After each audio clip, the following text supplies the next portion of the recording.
Good morning student, कैसे हो? ठीक हो ना? चलो, मैं सोचता हूँ, ईश्वर से प्रार्थना करता हूँ कि आप सभी घर पे सही है, आपका स्वास्थ्य ठीक है, आपके परिवार के सभी व्यक्तियों का स्वास्थ्य ठीक है। तो बेटा, ऑनलाइन स्टडी प्रोग्राम की ये जो गणित की क्लास थी, उसमें हमारा चैप्टर चल रहा था, चैप्टर नंबर 2, वास्तविक संख्या है। इस चैप्टर में अपन एक्सरसाइज 2.1, 2.2 कंप्लीट कर चुके हैं। उदाहरण है, कोई एक आध क्वेश्चन, 2 क्वेश्चन रह गए हैं, उनको आप लोग कर लेना। यदि नहीं आते हैं तो आप डाउट पूछा करें फोन से, हम भी फोन करने में लगे हुए हैं। 2-4 बच्चों के यहाँ किए भी हैं, डेली कर रहे हैं। तो जैसे ही आपका नंबर आएगा आपसे भी बात हो जाएगी। आज अपन अपरमेयता सिद्ध करने वाले सवाल करेंगे, काफी इम्पोर्टेंट है।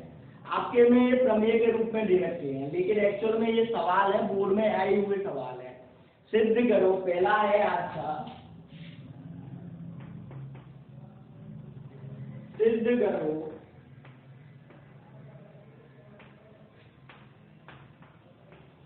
√2 एक अपरिमेय संख्या है।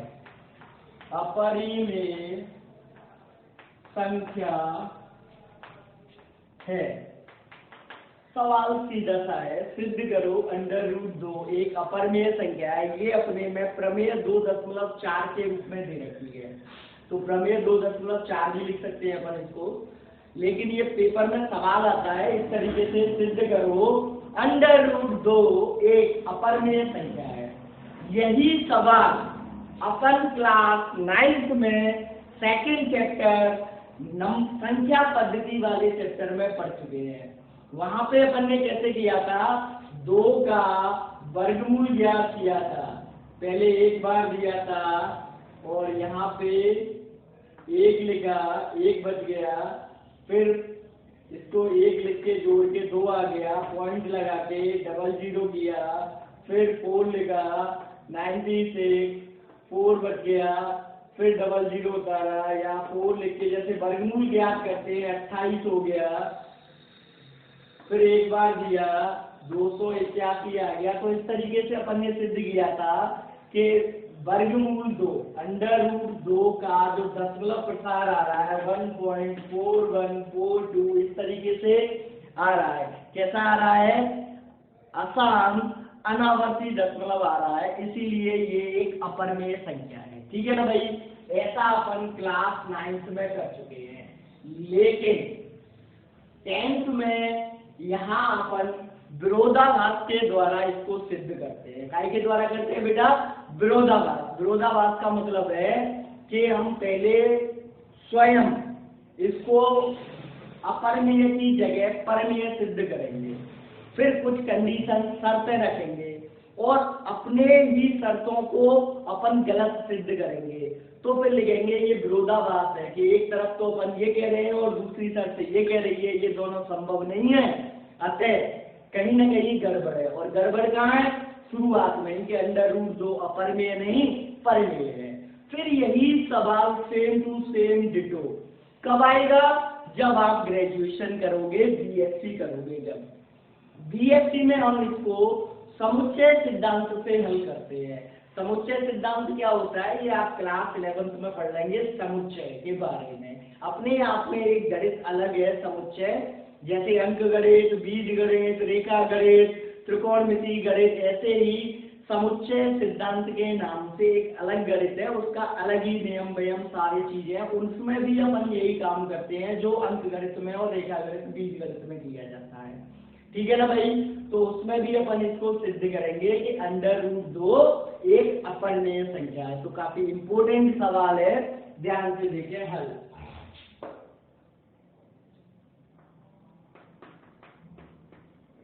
क्या है? माना, सबसे पहले उल्टा मान के चलेंगे।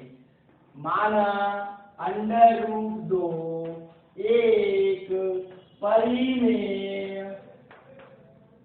संख्या है। अब जब परिमेय संख्या है तो परिमेय संख्या की परिभाषा क्या थी बताओ? ऐसी संख्याएं जिन्हें हम P बटे Q के रूप में लिख सकते हैं, वे सभी परिमेय संख्याएं कहलाती हैं। कहलाती हैं कि नहीं बेटा? तो इसका मतलब इसको भी मैं P बटे Q के रूप में लिख सकता हूँ। तो यहाँ लिख देंगे अतः √2 बराबर P बटे Q, जहाँ P और Q पूर्णांक हैं तथा Q बराबर नहीं है 0 के। ठीक है ना भाई? यही होता है, कोई दिक्कत? अब देखो ध्यान से, 15 क्या 15 बटे 18, 15 बटे 18। तो इसको मैं काट कर 3 से, 3 पंजे 15, 3 के 18, 5 बटे 6 भी लिख सकता हूँ। बोलो हाँ कि ना? लिख सकता हूँ ना? यानी इनको बोलते हैं 3, इन दोनों का क्या था? उभयनिष्ठ गुणनखंड था। तो 3 से मैंने अंक और हर दोनों में भाग लगा दिया, तो मेरा क्या आ गया? 5 बटे 6। अब यहाँ ऐसी कोई संख्या नहीं है एक के अलावा जिसका दोनों में भाग चला जाए। समझ में आ रही है ना बेटा बात? कोई दिक्कत नहीं ना? अब देखो, फिर मैंने क्या किया, ऐसा ही यहाँ किया, P व Q के उभयनिष्ठ गुणनखंड से भाग देने पर ये बदल के आ गई A बटा B के रूप में। ठीक है? जहां A व B सह अभाज्य है, यहाँ इंपोर्टेंट है, और इसको समीकरण नंबर 1 दे दें। क्या इंपोर्टेंट है? सह अभाज्य। क्या इंपोर्टेंट है बेटा? सह अभाज्य। देखें कैसे।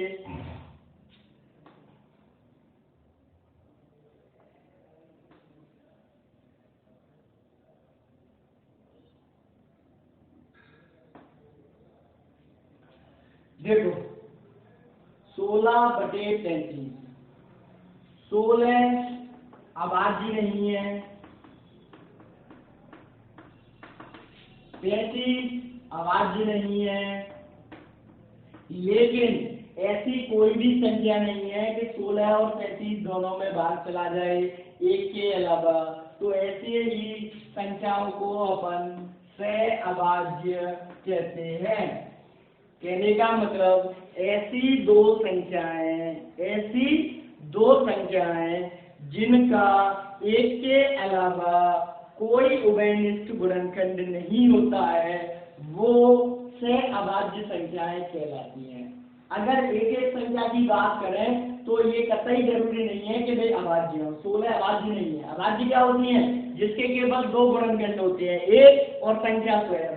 जबकि 16 में 2 का भी जा रहा है, 4 का भी जा रहा है, 8 का भी जा रहा है, तो ये अभाज्य नहीं है। 33 में भी 5 का जा रहा है, 7 का जा रहा है, तो ये भी अभाज्य नहीं है ना? लेकिन ऐसी एक भी संख्या नहीं है कि दोनों में भाग चला जाए उसका। 2 का 16 में जाएगा तो 35 में नहीं जाएगा, 5 का 35 में जाएगा तो 16 में नहीं जाएगा। तो ऐसी संख्याओं के जोड़ों को अपन सह अभाज्य संख्या बोलते हैं, जिनका एक के अलावा कोई उभयनिष्ठ गुणनखंड नहीं होता। क्लियर? हाँ के ना? चलो, तो इसका मतलब ये A और B कैसी है? सह अभाज्य संख्या हो गई। यानी एक के अलावा न तो A का कोई गुणनखंड है और न ही B का कोई गुणनखंड है उभयनिष्ठ। यानी ऐसा कोई भी उभयनिष्ठ गुणनखंड नहीं है जो A और B दोनों का हो। क्लियर है? हाँ के ना? चलो, अब इसी का अपन प्रयोग करेंगे विरोधाभास के लिए। ध्यान से देखना।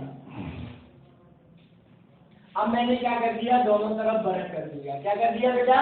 बरक कर दिया। चाहे एक काम करें, पहले 1 लगा के ऐसे वज्र गुणा कर ले, तो A बराबर आ जाएगा √2B। अब करते हैं बरक। पहले भी कर सकते थे, उसके बाद करना पड़ता ठीक है ना भाई। तो वर्ग करने पे ये तो आ गया a वर्ग बराबर 2b वर्ग आ गया ना। अतः अब देखो क्या हुआ, 2a वर्ग का गुणनखंड है।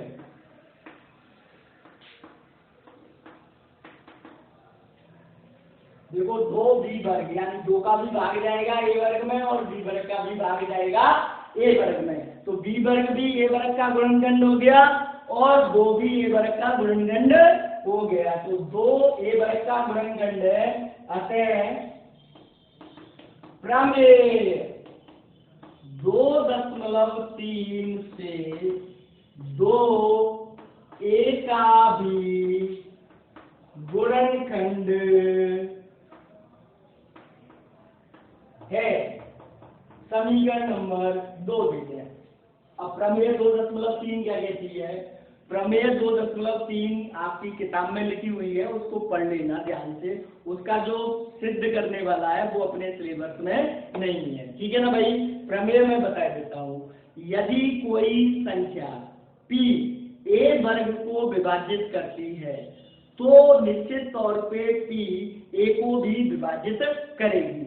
ये अपनी प्रमेय है 2.3 और ये 2.4, ठीक है ना भाई। क्या है? यदि कोई संख्या p, कैसी? अभाज्य संख्या। यदि कोई संख्या p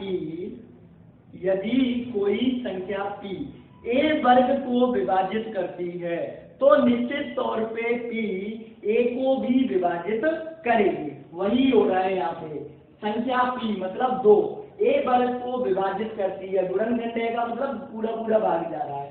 तो प्रमेय 2.3 से जो p है मतलब 2 a को भी विभाजित करेगी, यानी 2 a का भी गुणनखंड होगा। क्लियर? इसको मैंने 2 दे दिया।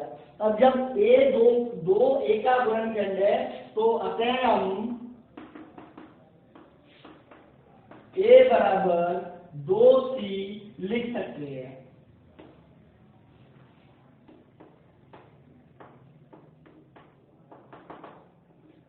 तो a बराबर 2c यहाँ लिख रहे हैं अपन, तो क्या आ जाएगा? 2c का वर्ग, a वर्ग है ना, तो a बराबर 2c, तो a वर्ग बराबर 2c का वर्ग बराबर 2b वर्ग। तो 2 का वर्ग हो गया 4 बेटा और c वर्ग बराबर 2b वर्ग। तो यहाँ पे क्या आ जाएगा? b वर्ग बराबर 2c वर्ग।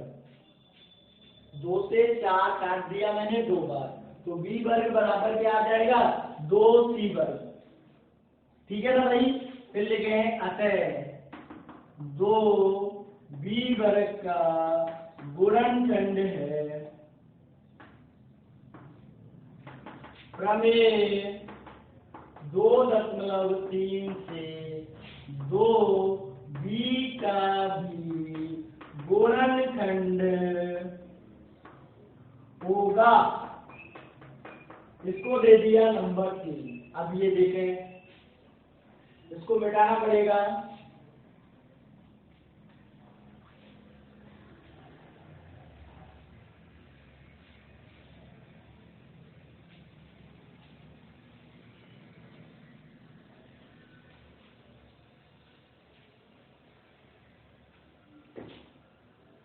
समीकरण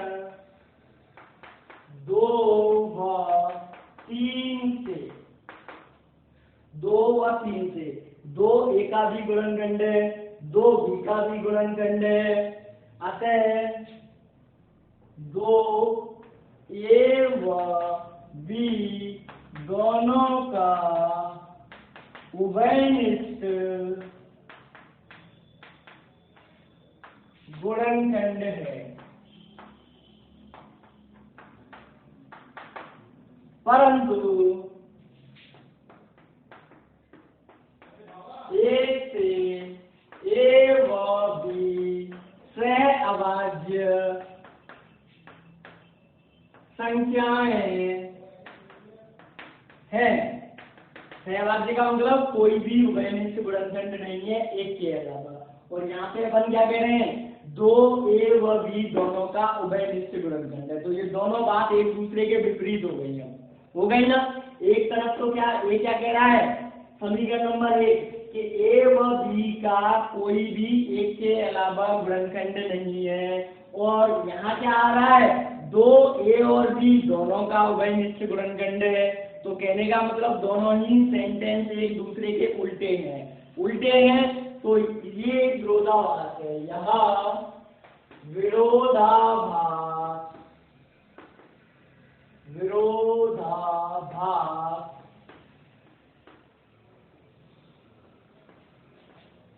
इस कारण उत्पन्न हुआ है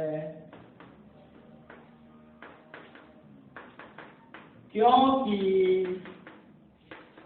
हमारी कल्पना √2 एक परिमेय संख्या है। ये कल्पना ही तो करी थी, माना कि परिमेय संख्या है, गलत है। अतः √2 एक अपरिमेय संख्या होगी। Hence true. क्लियर है बेटा? जब परिमेय नहीं होगी तो उसके अलावा केवल अपरिमेय संख्या बचती है। अतः √2 एक कैसी संख्या होगी, अपरिमेय संख्या होगी। कैसी होगी बेटा? अपरिमेय संख्या। आप ध्यान से देखना, यहाँ से लेके यहाँ तक की लैंग्वेज हर सवाल में अब समान रहेगी। जो भी सिद्ध करना है अपरिमेय वाले, उन सभी सवालों में ये सेम रहेगी। केवल ये √2 की जगह जो सवाल है वो लिखना है। सवाल में जो संख्या दे रखी है एज इट इज उसको यहाँ पे लिख देना, बाकी का यों की त्यों छाप देना। ठीक है ना भाई? कोई दिक्कत? अब जैसे √3 को सिद्ध करना है, अगली प्रमेय तुम्हारे में √3 दे रखी है, फिर √5 ये पेपर में आ भी चुके हैं। कई बार √3 आया है, कई बार √2 आया है, एक बार तो √11 तक आ गया था। तो आपको कुछ नहीं करना है, 2 को 11 में बदल देना है, 2 को 5 में बदल देना है, जिसको सिद्ध करवा रहा है उसी में बदल देना है। ठीक है ना भाई? बाकी का सब डिट्टो जो प्रोसेस है, वर्ग करना, पक्षांकन करना या ये लिखना, ये प्रमेय 2.3 लगाना, वो सवाल में समान रहेगी। किनमें? सिद्ध करो √2, √3, √5, √6, √7, √8, √10, √11 सब में समान रहेगी। क्लियर है? यस और नो? चलो अब अगला अपन एक्सरसाइज का एग्जांपल करते हैं। अगला आपका उदाहरण है बुक का ही। सिद्ध करो 3 + 2 √5 एक अपरिमेय संख्या है। इसी उदाहरण की सहायता से आप और सवाल कर सकते हैं। मुख्यतः ऐसे ही सवाल आते हैं √2 √5 डायरेक्टली तो कभी कभार आते हैं, क्योंकि वो बड़े ज्यादा है। ये थोड़ा सा इजी है, ये सवाल ज्यादा आते हैं पेपर में, चांस। ठीक है ना? लेकिन अपन को तो बेटा 100 नंबर के लिए पूरा ही करना पड़ता है। सॉल्यूशन करने का तरीका सबका समान रहेगा। लैंग्वेज देख लेना क्या लिखनी है। सबसे पहली लाइन हर सवाल में, माना जो भी संख्या दे रखी है सवाल में वो लिखनी है एक, और यहाँ पे लिख देना है परिमेय संख्या है, परिमेय संख्या है। सब में समान है कि नहीं बोलो? अभी √2 वाले में √2 आ गया था, बाकी का लैंग्वेज समान था, भाषा समान रखनी है अपन को हर सवाल में। ठीक है ना भाई? फिर अतः 3 + 2 √5 बराबर P/Q, जहाँ P और Q पूर्णांक हैं तथा Q बराबर नहीं है 0 के। ये वहां भी लिखा था, बस अब यहाँ से अंतर चालू हो जाएगा आपका। वहां ज्यादा बड़ा था, अपन ने भाग लगाया था, इसमें उभयनिष्ठ गुण। यहाँ कुछ नहीं करना है आपको, केवल क्या करना है, ध्यान से सुनना है। जो भी सवाल दे रखा होगा उसमें केवल एक वर्गमूल में संख्या दे रखी होगी, बाकी की संख्याएं बिना वर्गमूल वाली होंगी। तो आपको केवल यही करना है कि वर्गमूल वाली संख्या को इधर रखना है, बाकी की संख्याओं को एक एक करके पक्षांतर कर देना है। जैसे समीकरणों में अपन पक्षांतर करते हैं, पक्षांतर करने पे चिन्ह बदल जाता है, गुणा का भाग हो जाता है, प्लस का माइनस, तो वो सारे नियम फॉलो करके यहाँ केवल अंडर रूट वाली संख्या को छोड़ना है। बाकी की जितनी भी संख्याएं हैं, एक के दो, किसी में एक होगी, किसी में दो होगी, उन सबको पक्षांतर कर देना है दाएं पक्ष में। क्लियर है ना बेटा? केवल दो सवाल ऐसे हैं जिनमें दो वर्गमूल वाली संख्याएं हैं। एक उदाहरण है under root 2 plus under root 5, और एक सवाल है एक्सरसाइज का तीसरा under root P plus under root Q. उन दोनों को मैं नेक्स्ट वीडियो में करा दूंगा। बाकी के सभी सवाल इसी तरीके से करने हैं, जो मैं इंस्ट्रक्शन दे रहा हूँ, जो आपको समझा रहा हूँ, उसका ध्यान रखना है। बस क्या ध्यान रखना है? पहली लाइन माना सवाल की संख्या एक परिमेय संख्या है, अतः सवाल की संख्या बराबर p बटे q, जहाँ p और q पूर्णांक है तथा q is not equal to 0 है। अब आपकी सवाल की संख्या में या तो एक बिना वर्गमूल वाली होगी या दो बिना वर्गमूल वाली संख्याएं होंगी। ठीक है ना भाई? केवल और केवल एक वर्गमूल वाली संख्या होगी, उसको आप बाएं पक्ष में रखेंगे, बाकी की संख्याओं को आप दाएं पक्ष में पहुंचा दोगे, जो भी आएगा वो आ जाएगा। तो सबसे पहले मैंने 3 का पक्षांतर किया, तो 2 अंडर रूट 5 बराबर p बटे q माइनस 3, इधर प्लस का 3 है, इधर जाएगा माइनस का 3 हो जाएगा। इसके नीचे एक लगा के वर्गमूल लेके हल कर लो, p माइनस 3q बटा q, ये आ गया मेरा 2 अंडर रूट 5 बराबर। अभी 2 बचा है, इसको भी पहुंचाओ, अंडर रूट 5 बराबर p माइनस 3q बटा 2q। क्लियर? कोई दिक्कत? फिर अपन को केवल लिखना है, चूंकि हर सवाल में ये लिखना है p तथा q पूर्णांक है, अतः ये जो ऊपर संख्या है उसको लिख देना है। फिर p माइनस 3q एक पूर्णांक संख्या होगी, पूर्णांक होगा। ठीक है ना भाई? लिख दोगे? फिर दूसरी लाइन में लिखना, इसीलिए ऊपर वाली संख्या बटे नीचे वाली संख्या, यानी इधर जो भी आया उसको एक परिमेय संख्या है, परिमेय संख्या है। परंतु हम जानते हैं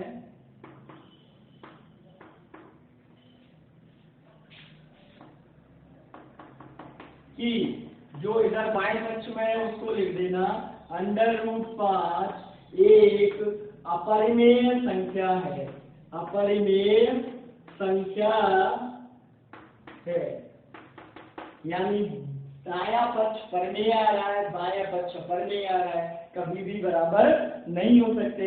फिर इसके बाद वही सेंटेंस लिखना है, कौन सा?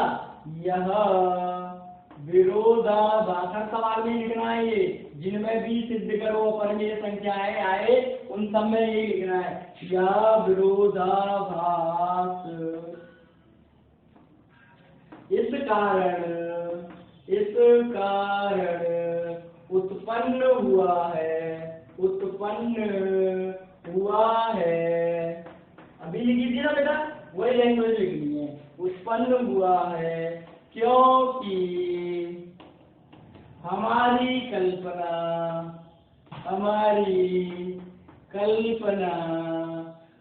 सवाल को लिखना है 3 प्लस 2 अंडर रूट 5 एक परिमेय संख्या है, परिमेय संख्या है, गलत है, अतः सवाल वाली संख्या एक अपरिमेय संख्या होगी, अपरिमेय संख्या होगी। और फिर यहाँ लिख दोगे इसी विजडम एंड ट्रूथ। इस तरीके से अपन अपरमेयता सिद्ध करने वाले सवाल करते हैं।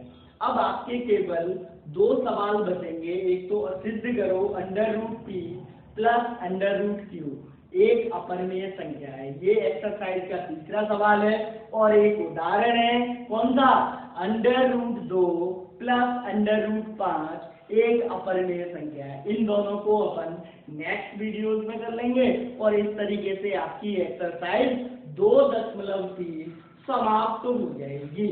क्लियर है ना बेटा?